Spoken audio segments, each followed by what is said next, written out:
Bapak Ibu, kalau tadi dengar cerita dari Mbak Winnie bagaimana mendampingi tim CCG, mendampingi instansi pemerintah, mendampingi mungkin BUMN dan lain sebagainya, kebayang kan bagaimana banyak sekali pendapat-pendapat, kemudian apa namanya orang akan menyampaikan dan lain sebagainya. Dan ini tim-tim CCG ini luar biasa ya Bapak Ibu ya, kesabarannya untuk mendampingi, salah satunya juga mendampingi kami ya untuk menyusun kemarin dari mulai proses bisnis sampai dengan SOP mikro.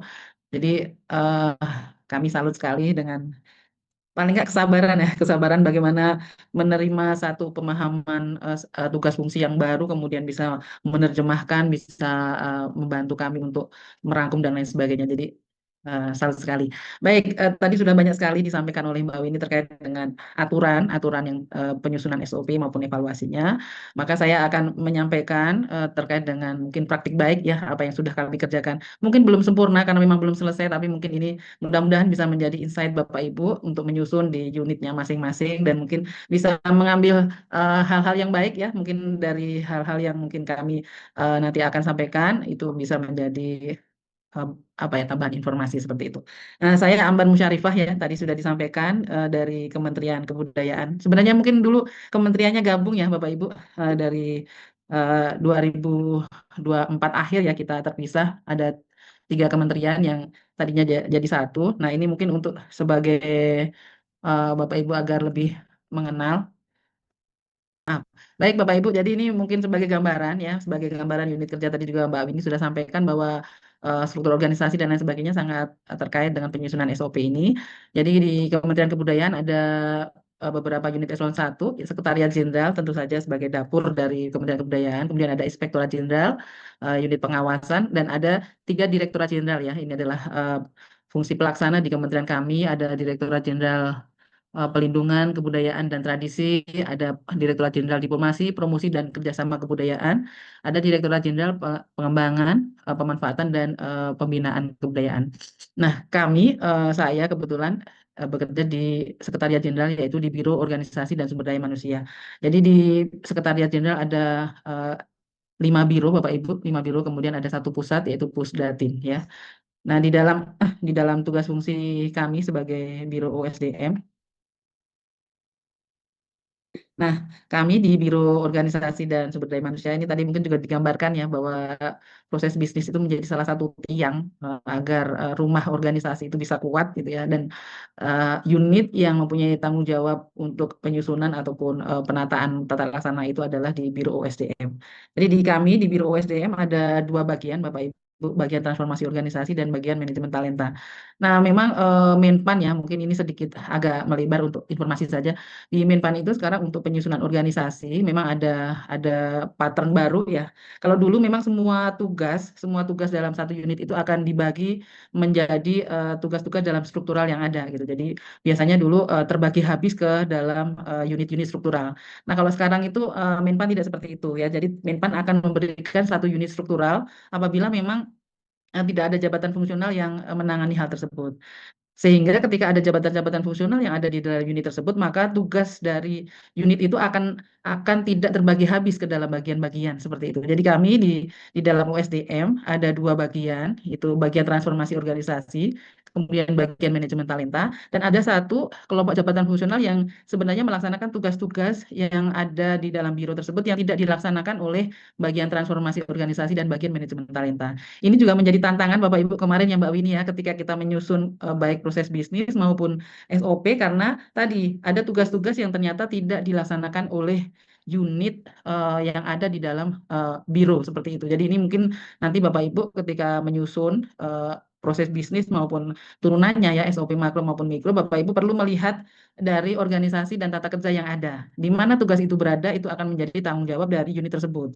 Tetapi apabila memang tugas itu tidak masuk dalam unit struktural tersebut, maka biasanya akan ditarik ke atas ke dalam tanggung jawab dari pimpinan yang lebih tinggi. Itu ya. Ini memang karakteristik masing-masing berbeda ya. Kalau di kementerian kami itu termasuk yang seperti ini bentuknya. Jadi dulu ingat sekali waktu Pak Presiden Pak Jokowi itu menyampaikan bahwa ada penyederhanaan birokrasi Bapak Ibu. Nah, di kementerian kami termasuk yang banyak sekali pejabat struktural yang kemudian dirasa memang sesuai dengan tugas jabatan fungsional sehingga dialihkan menjadi jabatan fungsional. Sehingga memang unit-unit struktural itu tidak banyak Bapak Ibu. Nah, itu kalau Bapak Ibu nanti unit organisasinya karakteristiknya sama dengan unit kami, maka nanti perlu dilihat tugas fungsi dari masing-masing unitnya. Apakah memang tugas itu menjadi tugas dalam unit struktural atau tidak. Nah, nanti ini akan menjadi satu perhatian karena akan nanti kejelasan terhadap langkah-langkah atau proses-proses yang dilaksanakan dalam unit tersebut. Seperti itu Bapak Ibu ya. Jadi, nah dari tugas fungsi ini, maka Biro USDM mengawal ya, mengawal penyusunan baik proses bisnis maupun SOP makro dan mikro di lingkungan Kementerian Kebudayaan.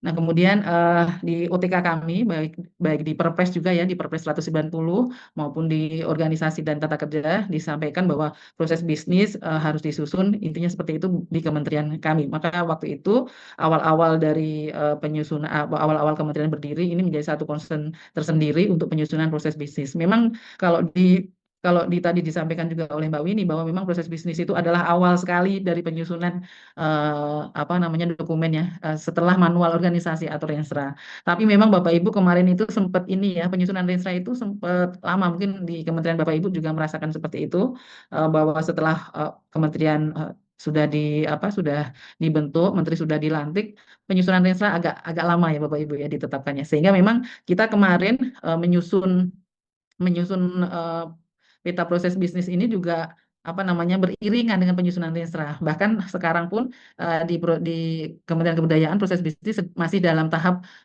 penetapan, dalam tahap proses penetapan sehingga belum keluar peraturan menterinya. Tetapi karena memang ketika menyusun proses bisnis dan kemudian kami turunkan ke SOP makro dan mikro, kami sudah selalu berkoordinasi dengan tim yang menyusun Renstra.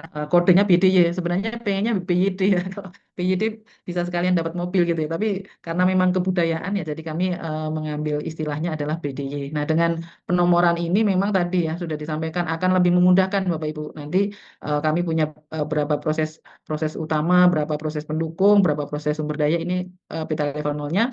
Nanti kita akan turunkan. Jadi penomorannya apa namanya berlanjut ya BDY 03 nanti ada subproses BDY 03 01 kemudian nanti akan menjadi SOP makro itu dilanjutkan lagi nomornya kemudian nanti akan jadi SOP mikro juga dilanjutkan lagi dari nomor itu. Nah ini kemarin sempat jadi status kami di WhatsApp ya. Ketika sudah selesai ini gambarnya kayaknya rutenya dengan stasiun Manggarai juga sudah lebih ruwet ini ya Bapak Ibu ya. Ini saya ingat mungkin kami awal-awal ketemu dengan Mbak Winnie, bukan Mbak Winnie dulu mungkin belum Cognoscenti ya namanya ya. Kami belum waktu itu awal-awal sekali kami menyusun proses bisnis itu bahwa bahkan Permenpan pun belum keluar waktu itu ya proses bisnis itu belum secanggih sekarang gitu. Bagaimana kita menggambarkan ini dulu masih sangat sulit ya menggambarkan. Kami dulu dari Kemendikbud ya. Nah, sekarang dengan adanya banyak aplikasi ya, dengan semakin canggih, semakin maju, ini mudah sekali ya, mudah kalau yang bisa, kalau yang nggak bisa tetap sulit. Dan kemudian nanti ketika tadi ada perubahan, itu tentu saja nanti hal-hal ini, gambar-gambar ini, ataupun proses-proses yang ada, data-data ini akan lebih mudah ditelusuri untuk diubah juga. Karena kemarin sempat Bapak Ibu, kami namanya juga pembahasan ya, pembahasan itu terkadang sudah final, sudah dibahas, sudah mengundang seluruh unit, sudah berulang kali pembahasan, sudah menghadirkan narasumber dan lain sebagainya, sudah final, ternyata masih ada final lagi gitu ya, masih ada final banget, masih ada final tanggal berapa, masih ada final jam berapa, sehingga ketika sudah mau ditetapkan, sudah kita mau proses ke biro hukum pun ada masukan lagi ya Mbak Winnie ya kemarin. Nah kemarin akhirnya juga kita ubah lagi Bapak Ibu. Nah karena tadi ada kodenya, kemudian kita memang sudah menyusunnya secara terstruktur gitu ya, sehingga ketika ada perubahan itu lebih memudahkan kita untuk mengakomodasi perubahan itu. Karena Bapak Ibu, memang salah satu prinsip penyusunan SOP, penyusunan proses bisnis ini tidak ada eh, artinya tidak ada salah benar ya, adanya kesepakatan gitu ya, kesepakatan dari seluruh unit gitu ya. Sehingga memang ketika ada masukan dan dirasa memang masukan itu wajar dan juga memang apa namanya tujuannya adalah untuk memperbaiki gambaran, maka kita juga terima. Intinya Bapak Ibu bahwa SOP itu disusun untuk mempermudah, untuk memperjelas ya. Jadi jangan sampai ada SOP malah akhirnya jadi ruwet gitu. Terkadang dulu pemikiran kita seperti itu Mbak Winnie, ya, pemikiran orang-orang lama seperti saya gitu ya. Terkadang kenapa sih bikin-bikin SOP gitu lah, malah jadi tambah ribet gitu. Padahal sebenarnya tujuan SOP itu mempermudah ya, makanya tadi di Permenpan pun apa simbolnya hanya ada 5, Bapak Ibu. Dulu ya, dulu waktu zaman-zaman tahun berapa ya, ada booming ISO itu ya, booming ISO itu simbol dari penyusunan SOP itu sangat banyak, tergantung dari konsultan yang ngajarin kita gitu. Ada dokumen yang bertumpuk, ada yang bentuknya kayak apa trapesium gitu ya. Ada itu sangat banyak gitu. Nah, Menpan mungkin melihat itu ya. Jadi Menpan ingin bahwa simbol itu sederhana, sederhana dan semua orang akan mudah apa menggambarkannya, memahaminya gitu ya. Jadi yang simbol-simbol banyak itu biasanya kemudian sama Menpan diubah menjadi hanya proses kotak itu ya. Dulu di tengah-tengah antara Terminator awal sampai sampai selesai itu banyak banget gambarnya. Dokumen juga digambarkan gitu ya. Saya ingat ya. Jadi ini alhamdulillah Menpan sudah apa namanya memperbaiki dan sepertinya karena memang Permenpan SOP itu sudah sangat lama ya Mbak Winnie ya, Mbak Nia juga.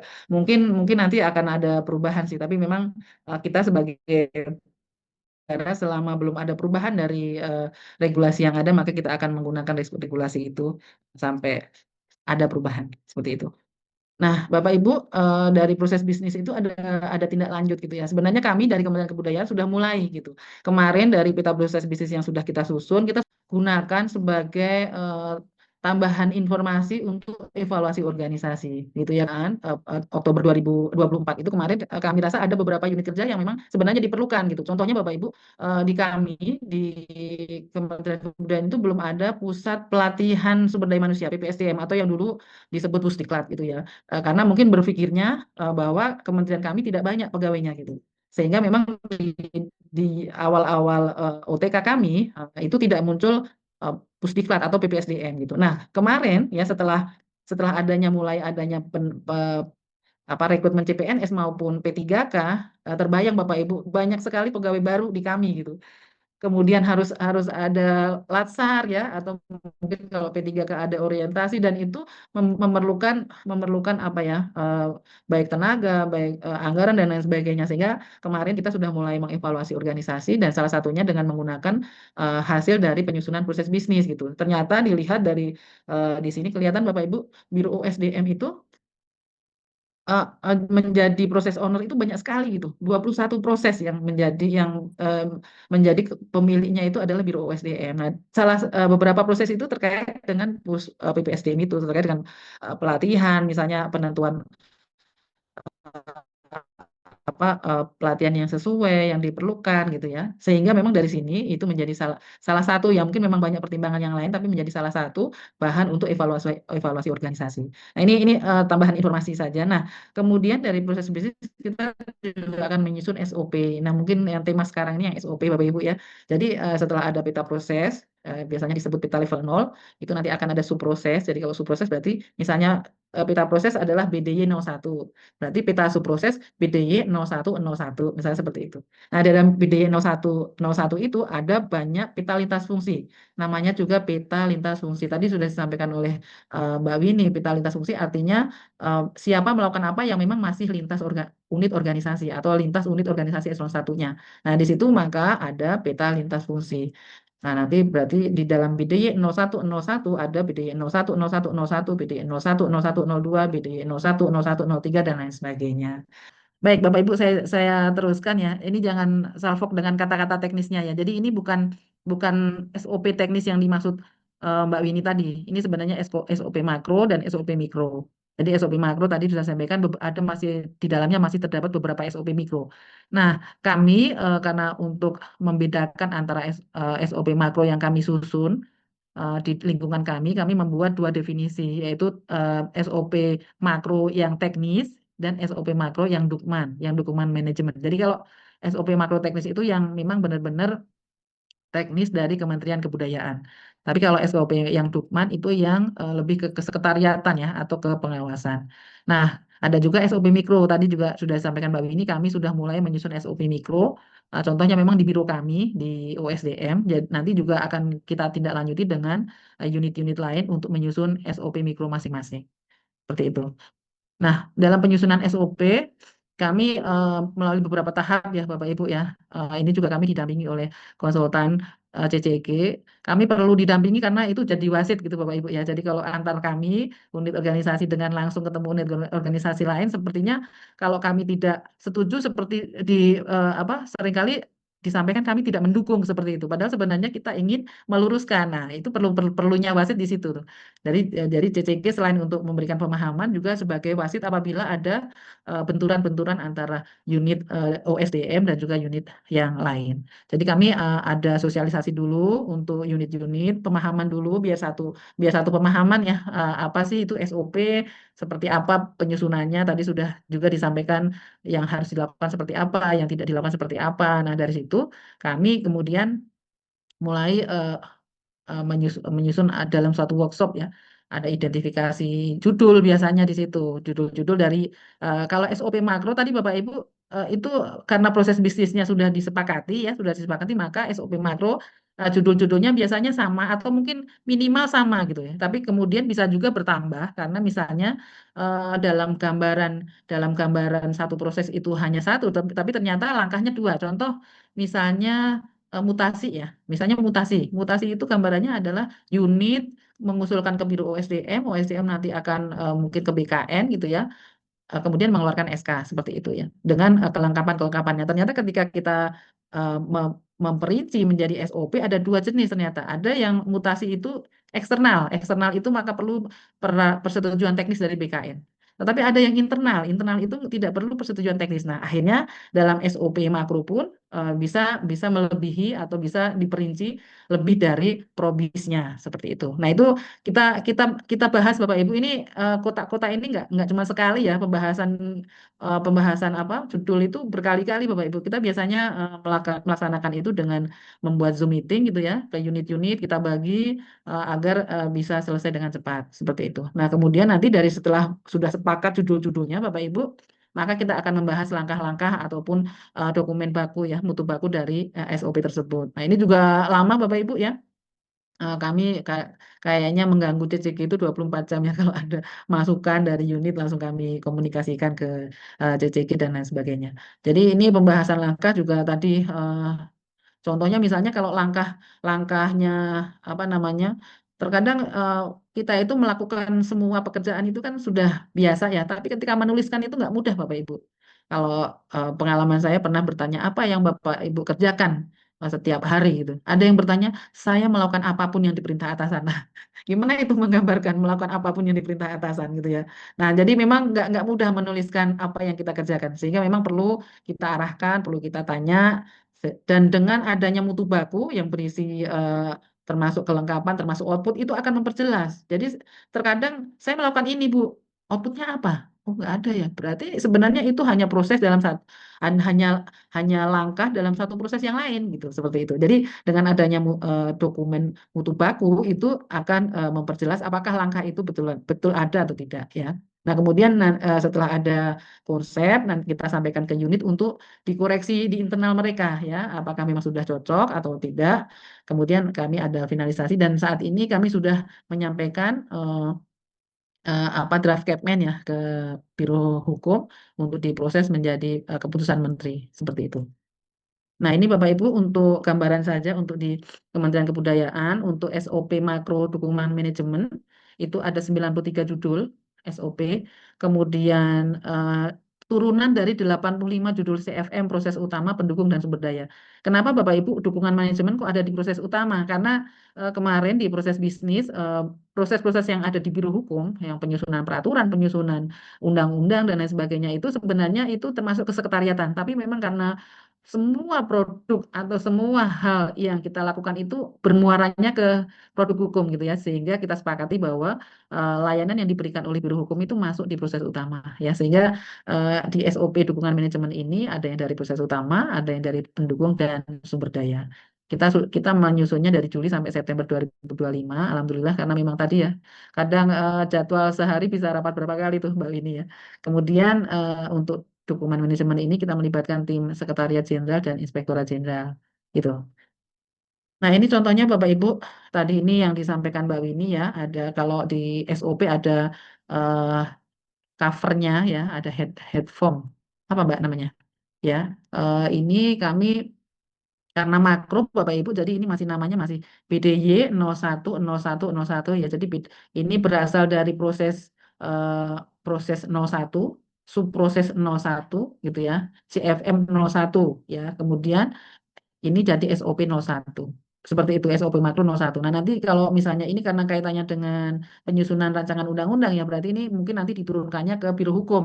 Nah, Biro Hukum nanti kalau akan membuat SOP mikronya, maka berarti di sini nanti di SOP 01 ini menjadi apa acuannya dari SOP mikro di Biro Hukum. Seperti itu.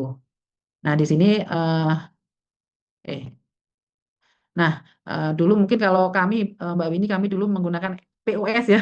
Ini di di apa SOP mikro kami masih munculnya POS karena dari dulu POS ya di Kemendikbud itu karena punya badan bahasa, maka kami sepakat namanya bukan SOP tapi POS gitu. Nah, kami sekarang di Kementerian Kebudayaan sudah tidak di Kemendikbud, berbeda dengan Kemendikdasmen, dan di kementerian kami sepakat bahwa kita mengikuti dari Menpan yang masih memunculkan kata-kata atau istilahnya SOP. Seperti itu. Jadi nanti Bapak Ibu mohon maklum kalau masih muncul kata-kata POS ya, itu artinya nanti kita akan perbaiki menjadi SOP. Seperti itu. Nah, ini tadi ada dasar hukum Bapak Ibu, dasar hukum, kemudian ada keterkaitan, mungkin biasanya banyak keterkaitan itu dengan SOP persuratan ya. Biasanya surat masuk, surat keluar itu semua pasti semua SOP terkait karena pasti apa namanya usulan segala macam itu berupa surat masuk seperti itu. Nah, ini adalah SOP SOP yang terkait, kemudian ada peringatan. Ini kalau misalnya ada keadaan KH dan lain sebagainya, kualifikasi pelaksananya apa dan peralatan yang diperlukannya apa. Seperti itu Bapak Ibu ya. Jadi ini kalau tadi ada pertanyaan apakah SOP tidak bisa diubah, ini ya di sini ada sudah dituliskan ada tanggal disahkan, tanggal revisi. Jadi artinya ketika ada tanggal revisi berarti pasti bisa diubah gitu ya. Memang harus diacu ketika eh, masih berlaku, tapi ketika ketika ada perubahan ya, karena SOP itu dinamis, ternyata dengan SOP seperti ini kok waktunya tambah lama. Kok misalnya ketika ada masalah agak sulit ditelusuri siapa yang bertanggung jawab. Nah, itu berarti perlu diubah, perlu direvisi. Ataupun tadi ada organisasi berubah, kemudian ada perubahan tugas fungsi ya. Kemudian, nah ini contohnya eh, tadi yang sudah dijelaskan Mbak ini sebagai gambaran biar Bapak Ibu yang mungkin yang sudah biasa melihat SOP gitu ya, tapi kalau yang belum mungkin sebagai gambaran Bapak Ibu. Jadi langkah-langkahnya ini kata aktif ya, kalau bahasa Indonesia aktif transitif. Nah, di sini memang kata kerja semua, kata kerja aktif transitif, misalnya tadi menerima pendaftaran. Siapa yang menerima? Komite penjurian di sini ya. Jadi di sini nggak perlu dituliskan komite lagi karena di sini sudah ada pelaksana. Nah, kalau di SOP makro karena masih unit ya, ini kita tidak memunculkan terkadang muncul jabatannya, kadang muncul unitnya Bapak Ibu ya. Tapi mungkin nanti di SOP mikro kita sudah lebih jelas jabatannya siapa yang melakukan apa gitu. Nah, ini di sini dituliskan nih Bapak. Ini lama di sini nih bahas ini Bapak Ibu. Bahas langkah-langkah agar agar runtut ya, agar runtut, agar jelas, tidak tidak apa bertele-tele ya, itu memang butuh narasumber langsung ya. Jadi yang menyusun harus yang menangani Bapak Ibu karena apa namanya menangani, dan ada satu wasit ya, satu wasit yang akan lebih memperjelas kalimat-kalimatnya. Kemudian di sini tadi ada kelengkapannya apa, mutu bakunya ya, dokumen apa yang dipersyaratkan, kemudian waktu dan output. Nah, kalau waktu itu memang tadi disampaikan Mbak Winnie bahwa SOP AP administrasi itu eh, tidak sama dengan SOP teknis ya. Kalau SOP teknis tadi misalnya kayak yang di laboratorium yang di mana memanggang roti berapa menit gitu. Nah, itu kalau lebih dari semenit aja bisa gosong gitu. Tapi kalau administratif ya, administrasi ya, itu apa namanya bisa saja kemarin kita sempat sempat sempat diskusi ini ya, yang dimunculkan berapa menitnya atau berapa harinya gitu. Nah, karena kaitannya ini nanti SOP itu bisa menjadi apa namanya dokumen oleh Inspektorat Jenderal untuk melihat proses itu apakah sesuai dengan prosedur atau tidak. Nah, dengan seperti itu akhirnya kita sepakat kemarin arahan juga dari CCG bahwa waktu itu adalah menggunakan hari. Jadi kayak surat itu masuk hari apa gitu ya. Nanti akan dicek di situ, bukan berapa menitnya gitu. Nah, nanti Bapak Ibu mungkin kalau untuk menghitung analisis beban kerja mungkin kita bisa hitung kembali sebenarnya satu hari itu berapa menit. Tapi kalau dalam dokumen SOP kita munculkan perharinya. Mungkin surat itu masuk di tanggal berapa, kemudian akan diturunkan di hari apa seperti itu, Bapak Ibu ya. Nah, di sini nanti di eh, di tadi mana tadi?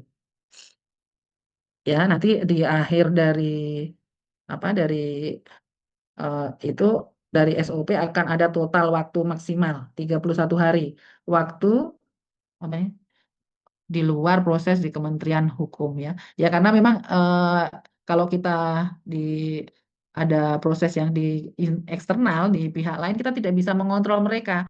Kementerian Hukum itu akan mengundangkan kapan, akan melaksanakan harmonisasi kapan kita tidak bisa mengontrol. Jadi yang kita kontrol adalah waktu yang memang kita bisa punya kuasa untuk mengontrol gitu. Makanya di sini kalau misalnya memang tidak bisa dikontrol, di keterangan ada tulisan yang disampaikan kepada Kementerian Hukum. Nah, kita nggak tahu juga di sana akan diproses berapa lama. Jadi seperti itu Bapak Ibu. Kadang kita kalau ditanya berapa lama dokumen itu selesai, 3 bulan. Sebenarnya pekerjaan kita nggak sampai 3 bulan, tapi karena memang di Kementerian Hukumnya lama, di Menpanya lama, di BKI-nya lama, misal ya, sehingga memang itu di dalam SOP dituliskan bahwa itu bukan kewenangan atau bukan kuasa kita untuk mengontrol waktunya, seperti itu.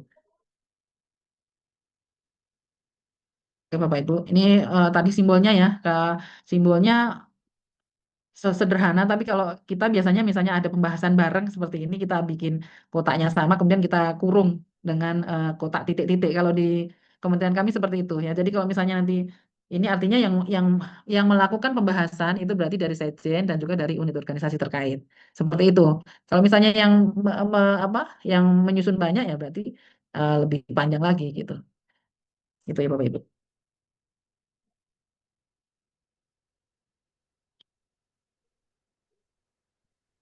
Kenapa seperti itu terus?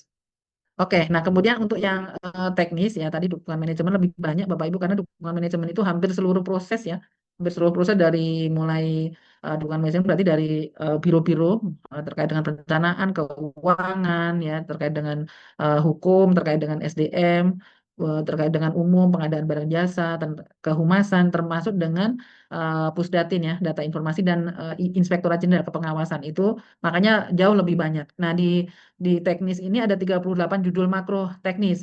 Ini memang terkadang di unit-unit itu ada proses-proses yang sama. Jadi memang untuk penentuan judul ini tidak melihat unitnya karena terkadang ada proses yang sama yang memang bisa digambarkan dalam satu proses gitu ya, Mbak Winnie ya. Jadi untuk SOP makronya yang merupakan judulnya hampir sama dengan proses bisnis itu lebih sedikit di teknisnya. Tapi bukan berarti waktunya lebih pendek ya Bapak Ibu, ini judulnya gitu.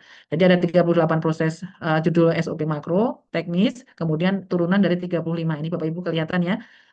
CFM-nya ada 35, tetapi judulnya ada 38. Berarti ada beberapa CFM yang ternyata ketika kita SOP kan, langkah-langkahnya ada yang berbeda gitu.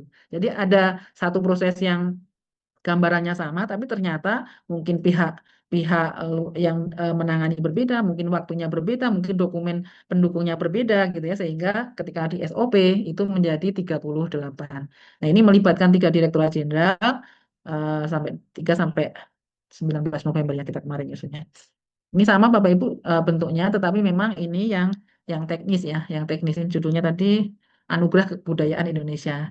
Sebenarnya ini nanti kalau kalau apa namanya sudah dimunculkan atau sudah ditetapkan oleh Menteri dari eh, publikasi ya mungkin teman-teman dari daerah mungkin kalau ada kegiatan-kegiatan yang terkait dengan kebudayaan ini bisa ngecek nih prosedurnya seperti apa gitu ya. Nah makanya memang SOP ini apa namanya jadi bahan evaluasi kita juga gitu. Nanti misalnya kita sudah memunculkan berapa hari, ternyata ketika prosesnya lebih dari itu gitu. Tapi memang kemarin kita ketika menyusun ini sudah langsung diskusi dengan unitnya dan sepertinya sudah sesuai dengan apa yang mereka sampaikan. Mudah-mudahan sih kami berkomitmen untuk melaksanakan sesuai dengan apa yang sudah kita susun gitu ya. Ini makanya sangat berguna sebenarnya untuk masyarakat luas ya SOP yang kita susun ini. Itu Bapak Ibu, jadi Bapak Ibu yang mungkin anugerah kebudayaan itu apa sih? Nah, ini kan anugerah musik ya, anugerah musik Indonesia gitu. Nah, mungkin yang lain nanti banyak sekali di sini dokumen-dokumennya apa yang perlu disusun dan lain sebagainya. Sama juga sudah diakhiri dengan Terminator. Jadi Terminator itu adalah awal dan akhir ya Mbak Winnie ya. Jadi kalau sudah awalnya dipakai Terminator, kemudian terakhirnya Terminator, berarti SOP itu sudah selesai. Terkadang SOP itu panjang banget, tapi terminatornya belum. Nah, berarti itu belum selesai itu. Paling panjang itu SOP yang kami susun itu yang kaitannya dengan hukum, Bapak Ibu. Ketika ada proses hukum, ya, advokasi hukum itu karena nanti ada banding lagi, ada apa lagi itu peninjauan kembali dan lain sebagainya. Jadi panjang sekali. Tapi ya kita tetap perlu susun agar kepastian hukumnya atau proses-prosesnya lebih lebih jelas. gitu Bapak Ibu. Ini kemudian, nah mikro di Biro OSDM kita sudah susun Bapak Ibu dan di mikro kami muncul 94 turunan dari makro manajemen ya. Jadi Bapak Ibu, kenapa 94? Padahal di SOP atau proses bisnis kami nggak sebanyak itu karena SOP mikro di Biro USDM itu menyusun semua hal, baik baik terkait dengan ke SDM-an, tetapi juga dengan hal-hal yang lain, bagaimana kita pencairan anggaran, bagaimana kita menangani persuratan, bagaimana kita menangani apa ya, mungkin hukum juga, mungkin gitu ya.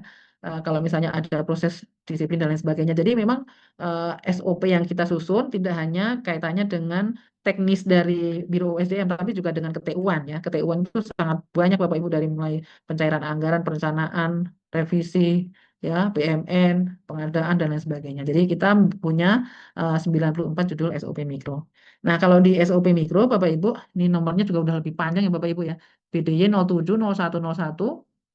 Nah, di sini nih, mohon maaf ini Bapak Ibu masih POS ya, nanti kami ubah jadi SOP 01, artinya ini CFM 01, kemudian ada di sini lanjutannya IK 01. Artinya ini eh, udah mikro nih, sudah mikro dari Biro USDM.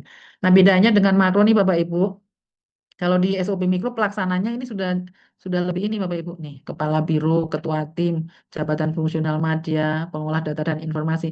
Ini kami sudah sesuaikan dengan nomenklatur jabatan pelaksana yang berdasarkan peraturan Menpan ya Bapak Ibu ya. Jadi kalau dulu mungkin masih ada namanya pengolah data BMN, kemudian misalnya ada pengelola kepegawaian dan lain sebagainya. Nah, ini kita sudah sesuaikan dengan aturan terbaru dari Menpan bahwa semua kebanyakan di yang pengolah data itu jadi pengolah data dan informasi. Jadi nggak ada lagi pengelola kepegawaian, pengolah data PMN, pengolah data keuangan, wah, itu udah nggak ada lagi. Kemudian ada pengadministrasi perkantoran. Nah, jadi ini apa namanya kita sudah sesuaikan nanti Bapak Ibu juga ketika menyusun SOP di tempat masing-masing juga eh, mohon disesuaikan ya Bapak Ibu jabatan-jabatannya dengan jabatan yang terbaru, peraturan yang terbaru.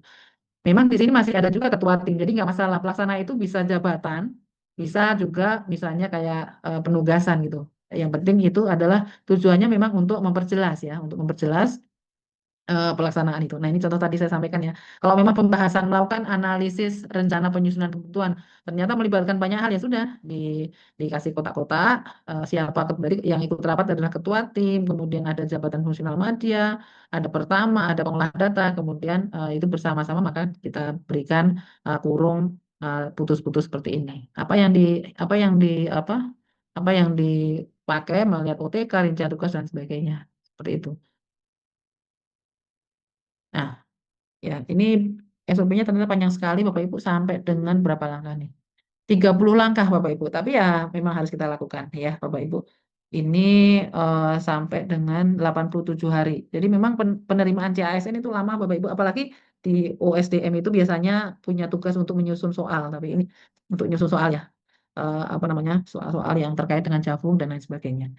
Nah, kami juga punya jabatan-jabatan teknis ya, jabatan-jabatan teknis bidang kebudayaan nih Bapak Ibu mungkin sekalian informasi karena banyak yang dari seluruh Indonesia nih Bapak Ibu. Jadi jabatan pelaksana itu juga ada yang pelaksana teknis kayak kurator ya, kayak konservator, apa namanya, kemudian juru pelihara, juru pugar dan lain sebagainya. Itu juga kami sebagai instansi teknis. Jadi ketika nanti ada penerimaan CPNS, kita punya tugas untuk menyusun soal biasanya yang SKD-nya. Uh, kalau SKB juga beberapa jabatan kita juga menyusun. Seperti itu.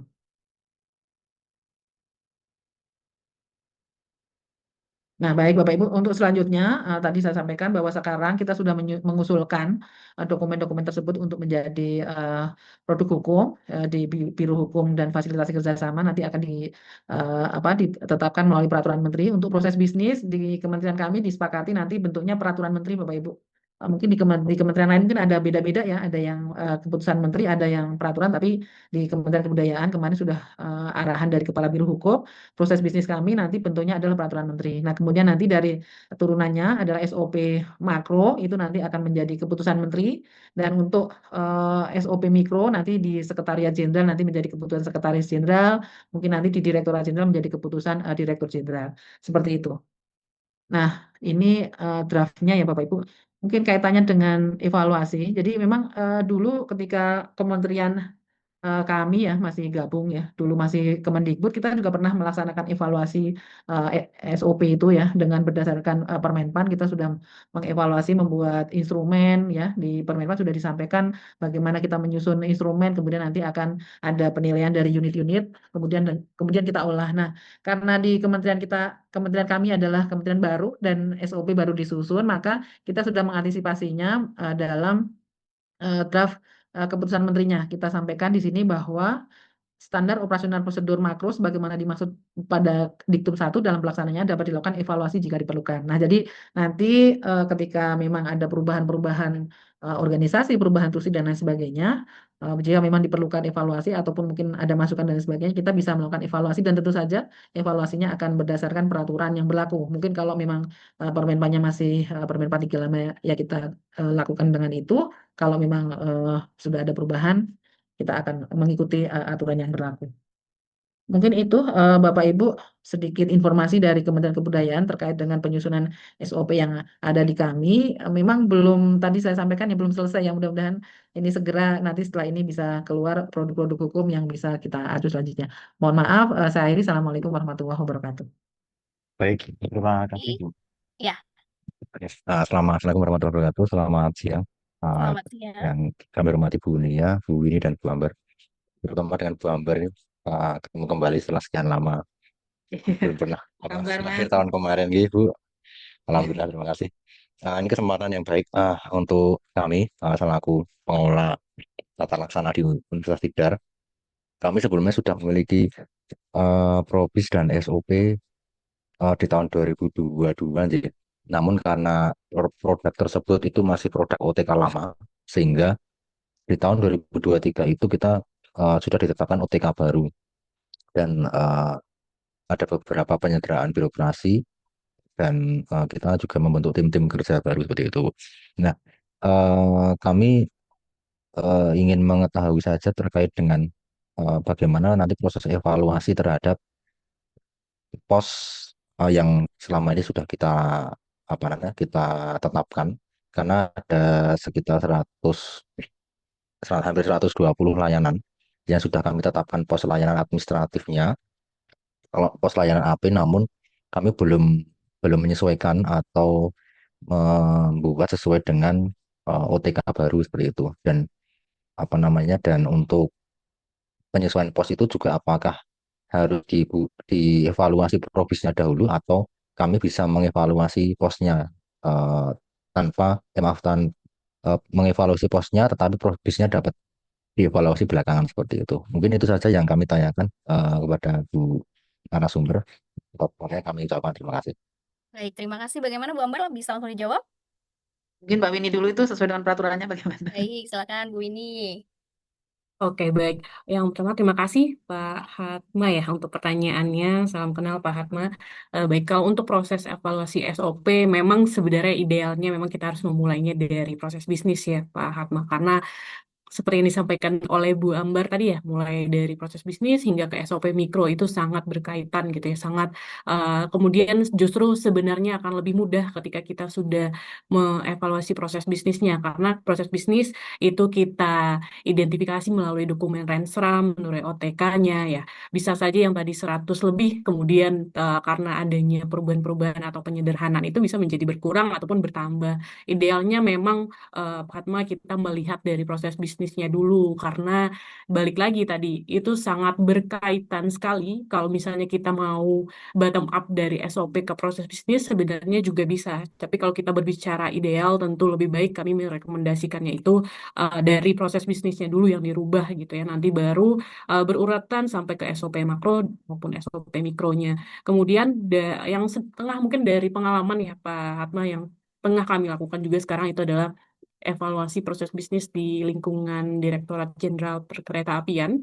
Jadi sebelum kami melakukan pendampingan dari masing-masing unit kerjanya sudah memberikan masukan terlebih dahulu ya dari probis existing mereka. Ternyata setelah mereka lihat, tentu saja tadi yang kayak Bu Ambar sampaikan, Biro SDM ada 22 menjadi proses owner atau menjadi pemilik dari eh, proses bisnis ini. Misalnya dari eh, lingkungan atau organisasi Pak Hatma ini juga bisa diidentifikasi dulu berdasarkan unit kerja apakah dari masing-masing probis yang sudah ada itu masukannya seperti apa. Jadi lebih mudah untuk kita nanti melakukan evaluasi pada proses bisnis kemudian baru kepada SOP-nya.